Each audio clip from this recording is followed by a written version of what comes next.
Приветствую, ребят! Вы на канале Юра. Это отзыв по моей новой машине Mitsubishi ASX.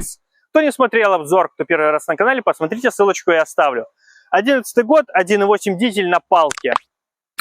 Полгода владения, 3500 примерно километров пробега, поэтому есть что о ней сказать.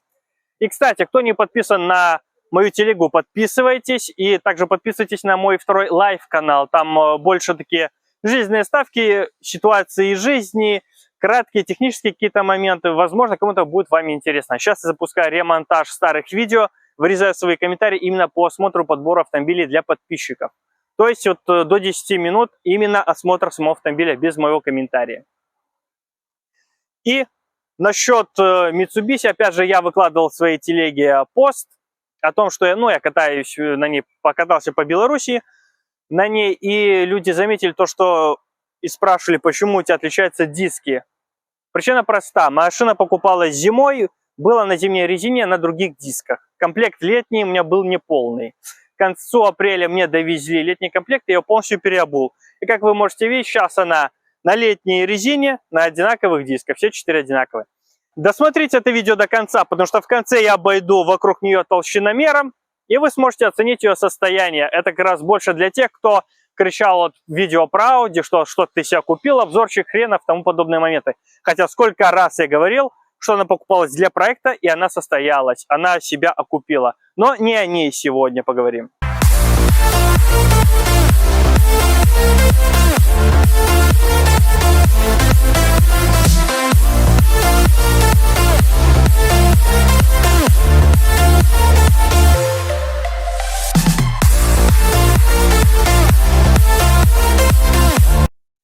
Небольшое объявление. Хочу выразить благодарность всем тем ребятам, которые сразу же начали мне писать по поводу Mitsubishi.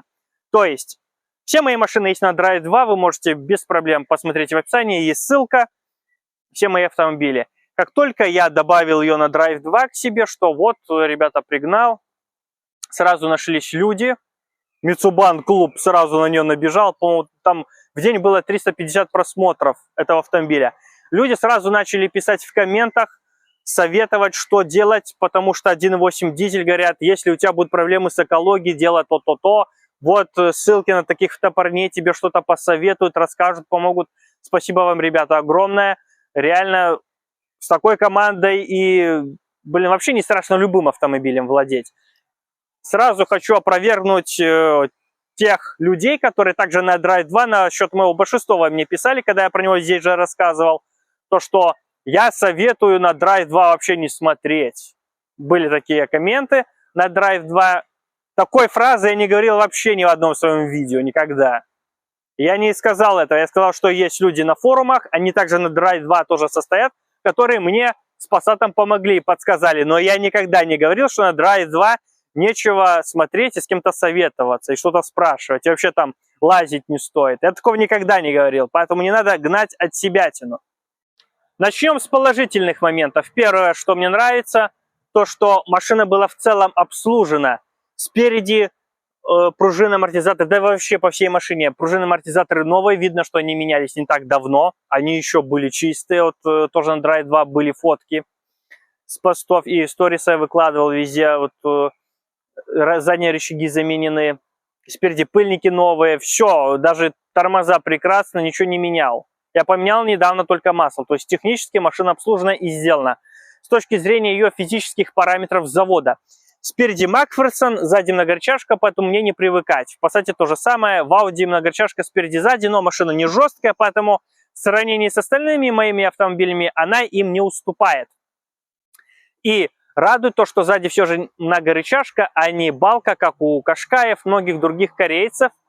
И заднюю часть уже ведет. Я уже сколько раз рассказывал в своих видосах, то что на кольце при маневрировании на балке не так интересно гонять, потому что заднюю часть уже ведет. А на ней на кольце спокойно можно ехать 60 по кольцу, и ее не тянет ни в какую из полос. Ну, разумеется, если вы не на гололеде себя с рейстракера изображаете. Техническое состояние радует, и подвеска ее также радует. Машина не жесткая. 16-е катки тоже мягкости добавляют. Потому что если поставить на нее 18-е с вылетом, конечно, будет более топовский бомбовский вид, блин, но прощайте ступичные подшипники, и гул быстрее дойдет, и по жесткости машина станет ощутимо жестче, заметнее. И с моей конченной спиной это не вариант на такой машине ездить. Самый актуальный вопрос, конечно, будет, сколько жрет. Ну, не знаю, ребят, вот. Сюда ехал на съемку, сейчас вот еду 7,5-7,6, постоянно расход держится. Ну и по городу примерно так он и показывает. Ну, где-то столько же она и жрет, там, от 7,5 до 8, там, в зависимости от стиля езды. Бывает, на круизе проеду даже несколько кварталов, и машина, ну, едешь, попадаешь там километра 2-3 по прямой на все зеленые, едешь с постоянной скоростью, конечно, где-то так вот достигается экономия, может, она жрет меньше. Ну, от 7 до 8 где-то так. Я уже там не мерил, опытным путем тоже не выяснял, там больше, меньше. До такого я уже не доходил, таких экспериментов. Ну, было бы интересно. Там, понятно, что в норму я не влезаю, тем более с моим стилем езды. Насчет круиза, кстати, круиз немного мне непривычен. Это не недостаток, это дело привычки. То есть надо нажать кнопку ON и на вторую клавишу здесь. И здесь также кнопками можно управлять скоростью, повысить, понизить. Вот так я уже привык, но иногда со второго раза это все включаю. Тоже прикольно. Самое главное, конечно, плюс у этой машины — это посадка. Вот опять же на зеленый попадаешь и едешь нормально, никуда не тормаживаясь, соответственно, где-то сэкономишь пару литров. Посадка удобная и самое главное обзор. Обзор выше, зеркала классно, это говорила я еще, когда первое видео про нее снимал, также повторяюсь. Но, тем не менее, самое главное преимущество перед другими моими машинами — это, конечно же, ее габариты. Потому что если, вот, допустим, Passat, он ест, вернее, не ест, к расходу все возвращать. Расход примерно у них всех троих одинаковый. Если Passat вот 4,77 длиной, Audi 4,58 примерно, а она 4,29,5. То есть Audi, короче, Passat на 19 сантиметров, а это еще получается на 29, почти на 30 сантиметров еще короче Audi. 4,29 и 4,58, да, 29 сантиметров, если я считать умею. Получается такой нехилый коротыш в сравнении с Audi, и преимущество парковки диагональной в городе, потому что иногда все забито, и надо только на диагоналку стать. Не каждый там, может, девушка побаивается. Помню, тоже было пару таких моментов. Побоялась, поехала дальше, а я запрыгнул на диагоналку. Некоторые становятся так с запасом, чтобы выехать, и получается, не всегда Passat могу куда-то залезть, а на ней не вопрос. Вот 4,3 метра вообще класс, как на хэтчбеке C-класса получается. То есть в этом плане, как городской автомобиль, она лучше подходит. И теперь уже начинаешь вот понимать, почему вот люди Qashqai покупают, который впереди едет. Потому что действительно обзор высоко сидишь, компактные формы и проще, чем вот универсал, седан D-класса запарковать. Вот недавно тоже встретил владельца 508-го Пыжа, он меня узнал, разговорились на парковке. А 508 еще длиннее Passat, блин. Еще один положительный момент – это наличие шумоизоляции, потому что сколько я снимал Captur, Duster, Шкода Кодиак, у всех этого уже не было. Блин, на этом даже сэкономили. Как будто это так дорого стоит. Конечно, это приятный бонус, но негативный момент – это наличие этой кочерги чертовой. Так, это, конечно, не конкретный там минус, что вот из этого машины не стоит покупать. Не, но все равно немного удручает. Audi 2006 года, Passat 2009, а там уже давно мартеры стояли. Да и на Ваге конца 90-х уже мартеры ставили. Здесь кочерга, 2011 год. Ну, немного, блин, ну что, так принципиально, там на пару рублей этот амортизатор дороже стоит. Ну, ладно. Опять же, радует двигатель. То, что не так страшен черт, как его малюют. Все же, никаких проблем. Масло сейчас один раз поменял. Все хорошо. Под капотом нигде никаких ни потеков, ни запотеваний, ничего, никаких вибраций. Все отлично. Пыльники на шурусах новые, все обслужено, все сделано. Вот по гайкам видно, что мартеры менялись незадолго до меня. Машина обслуживалась, мне претензий нет. реально езжу, наслаждаюсь, даже колодки не менял, ничего не делал. Только затраты все за это время, за 3500, это дистопливо в баке. Кстати, насчет дистоплива непривычно, пару раз лоханулся, приезжал по привычке, как на Audi, как на Passat, правой стороной на заправку, хотя уже здесь заливная горловина с левой стороны, поэтому, блин, не сразу, не знаю, там, сколько раз потоки надо мной смеялись, наверное, уже почти доехал, а тут, блин, надо шланг на другую сторону тянуть.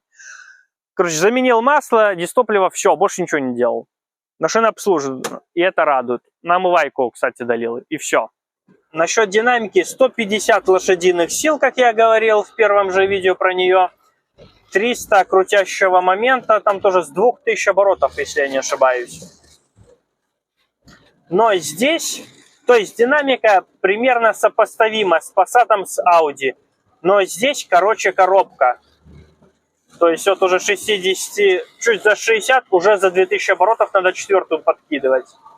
В отличие от моих немцев двухлитровых, где там до 70 можно лупить, а потом на четвертую уходить. То есть здесь коробка покороче. И, соответственно, динамика по трассе, шестая передача, 2, получается, 1000 оборотов, 120. 2500 оборотов, 120. 3000 оборотов, 150 на шестой передаче.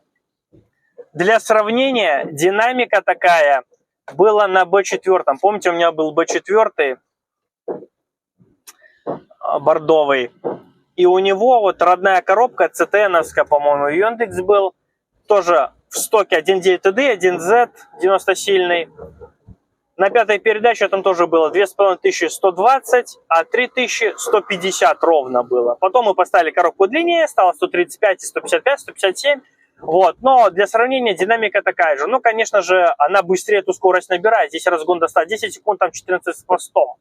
Поэтому на ней повеселее ехать. Вот. Но именно по трассе динамика такая. Поэтому 120 на трассе ей хорошо.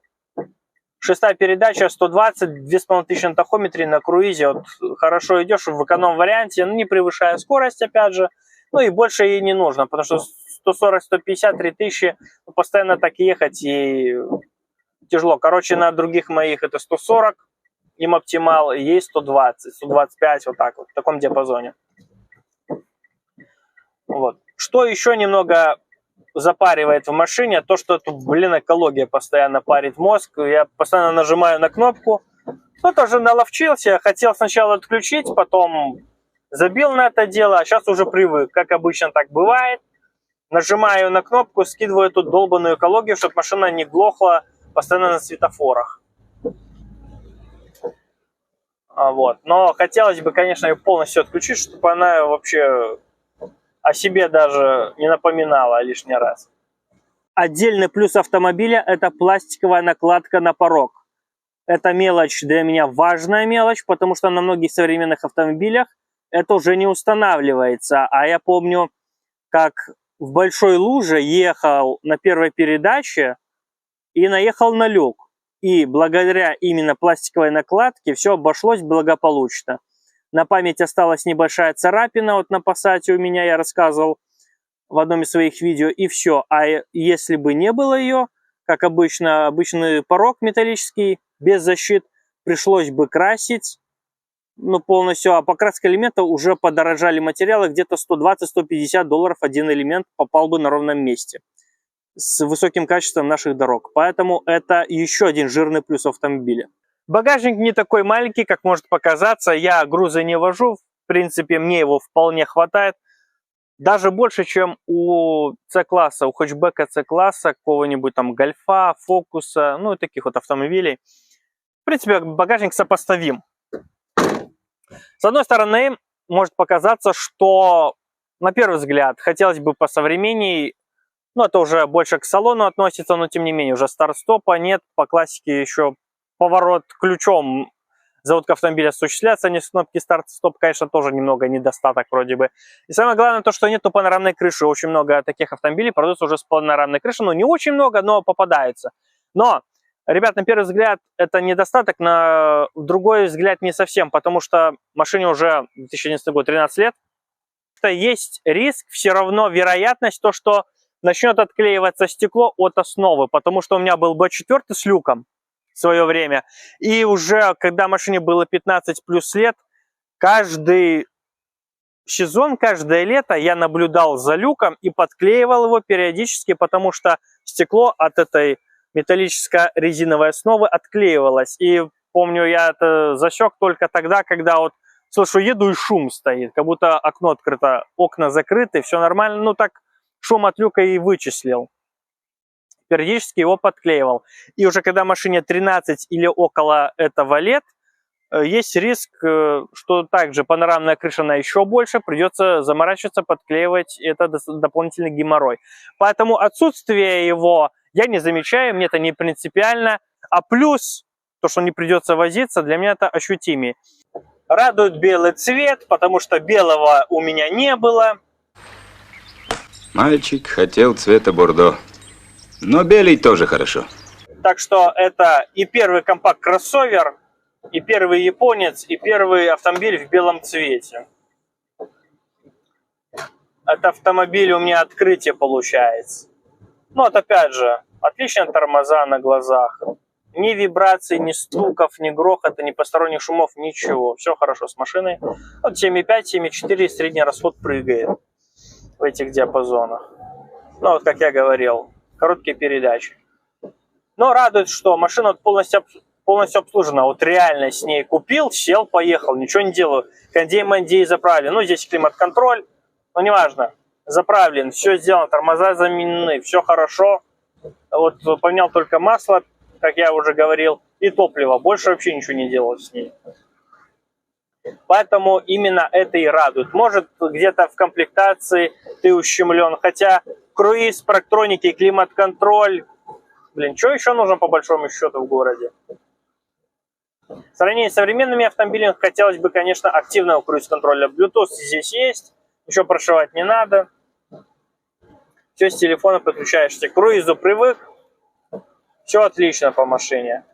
Мягко, комфортно. Лежачая она тоже достаточно мягко отрабатывает, поэтому не сказать, что машина жесткая. И колесная база у нее не такая большая ввиду ее размеров.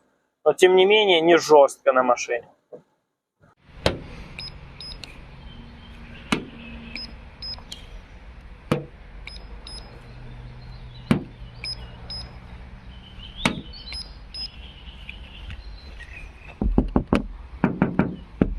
Кто обзор не смотрел,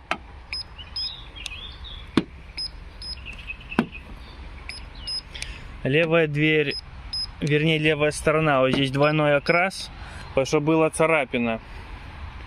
Один неблагодарный, 254, один неблагодарный водила, то ли дверь, вернее пассажир, то ли дверь открыл, то ли что, ну в общем вот левые двери дважды окрашены.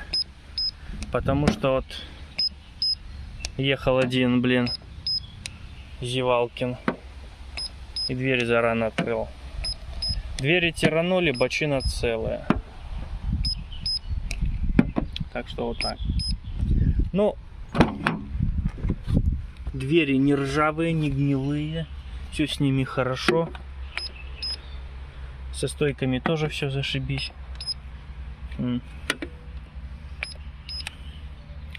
80, 105. Также эта стойка.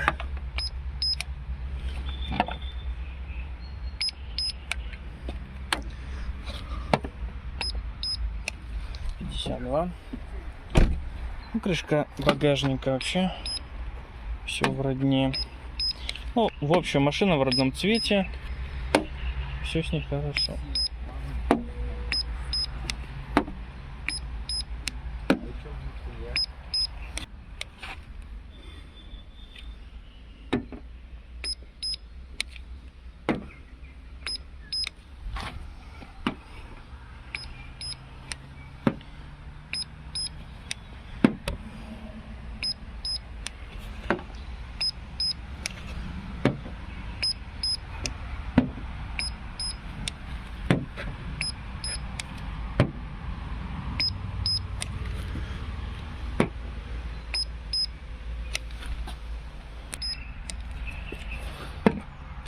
что неудобно фиксировать. Где-то 59, где-то 120 получается.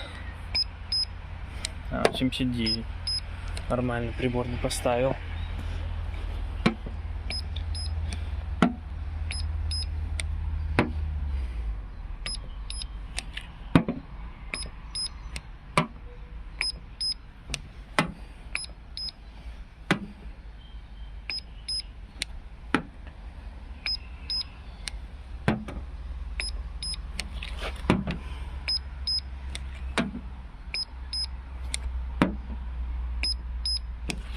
Ну вот и все по ней. Безусловно, радуют пластиковые крылья. Если что, меньше коррозии. На 2 элемента меньше потом менять, если что. Если я захочу ее оставить на долгие годы, как мой, допустим, B6, который у меня уже почти 7 лет. Машинка хорошая. Все, что я сказал, повторять уже не буду. Мне нравится. Спасибо всем ребятам, которые сразу начали помогать. Я вам очень сильно благодарен. Поэтому тоже подписывайтесь на Drive 2. Ну и без меня вы это все знаете. Там много людей, которые вам могут что-то посоветовать. Спасибо большое за внимание. Счастливо.